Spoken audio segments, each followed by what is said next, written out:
అనగనగా అయోధ్య అనేటువంటి ఒక నగరంలో దశరథ మహారాజు అనేటువంటి ఒక గొప్ప రాజు పరిపాలించారంట ఆ రాజ్యాన్ని.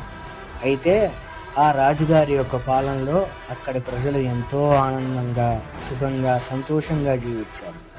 ప్రజలు ఎంత ఆనందంగా ఉన్నారో రాజు అంత ఆనందంగా లేరంట. ఏమైందా అని చూస్తే ఆ రాజుగారికి పుత్ర సంతానం లేదు అని బాధపడుతూ ఉన్నారంట. మంత్రులతో ఒకసారి దీని గురించి విచారిస్తుంటే మంత్రి అన్నాడంట, రాజా రాజా మీరు అశ్వమేధ యాగము మరియు పుత్రకామేష్టి యాగము చేసినట్లయితే మీకు సంతానం కలుగుతుందని ఒక ఋషి చెప్పారు అని చెప్తారు. అయితే రాజు అలాగే అశ్వమేధ యాగం పూర్తి చేస్తారు, పుత్రకామేష్టి యాగము పూర్తి చేస్తారు.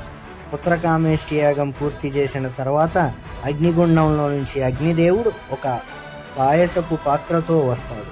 ఆ పాయసాన్ని తన 3 భార్యలకు ఇవ్వమని సంతానం కలుగుతుందని చెప్తాడు. దశరథ మహారాజు ఆ పాయసాన్ని తీసుకువెళ్ళి తమ 3 భార్యలకు తినమని ఇస్తాడు.